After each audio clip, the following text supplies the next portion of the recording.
YCP వాళ్ళు బోలెడన్ని బహుమతులు ఇస్తున్నారు. వాలంటీర్లకి 5,000 రూపాయలు చొప్పున డబ్బులు ఇస్తున్నారు. ఎమ్మెల్యేలు చీరలు పంచుతున్నారు, లేకపోతే విలేకరులకు అవి పంచుతున్నారు, ఈ పంచుతున్నారు. రోజు ఈనాడు ఆంధ్రజ్యోతి రాస్తూ ఉండటం వల్ల పాపం సఫర్ అవుతున్న తెలుగుదేశం వాళ్ళు, రామోజీ గారు, రాధాకృష్ణ గారు అర్థం చేసుకోవాలి. ఎందుకంటే అవన్నీ వాళ్ళు ఇస్తున్నారు, వీళ్ళు ఇవ్వట్లేదని నెగిటివ్ వస్తుంది. ఎలక్షన్స్ అప్పుడు కానుకలు ఇవ్వడం నైతికత అనైతికత అని నేను చర్చ చేయను. ఎందుకంటే నేను ఇంతకుముందు కూడా చెప్పా, డబ్బులు తీసుకోబాకండి మీరు, ఎట్లాంటిదంటే కనుక ఎవడబ్బ సొమ్మిస్తున్నారు, మా సొమ్మేగా ఇస్తున్నది అని కార్యకర్తలు ఫీల్ అయ్యే రోజులు, ఇప్పుడు జనం ఫీల్ అయ్యే రోజులు. ఇప్పుడు డబ్బులు ఇస్తుంటే అదేదో ఓట్లకి ప్రలోభ పెట్టడానికి వాళ్ళు అనుకోవట్లా, అందరి దగ్గర తీసుకుంటున్నారు. తీసుకుని ఎవడబ్బ సొమ్మిస్తున్నారు, ఎంతకాలం మా మీద బడి సంపాదించారు, మాకు ఇస్తున్నారని ఫీల్ అవుతున్నారు. కాబట్టి ఇవాళ అది రాసినంత మాత్రం జనం తీసుకోవడం మానేస్తారా?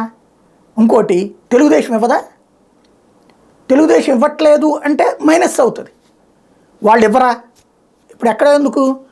అదే సంక్రాంతి కానుకని, ఉగాది కానుకని మొన్న మధ్యన తెలుగుదేశం పార్టీకి సంబంధించిన నాయకులు ఇచ్చింది ఏంటి? లేకపోతే అన్నకేంటని ఇప్పుడు అన్నాలు పెడుతుంది ఎందుకు? అవి కానుకలే కదా చేస్తున్నటువంటిది. గతిలోనోడు ఎవడు అక్కడికి వెళ్ళింది ఏంటలా, అందరూ మామూలుగానే వెళ్ళి తినేస్తున్నారు చక్కగా టైంకి, దొరికింది కాబట్టి ఫ్రీగా.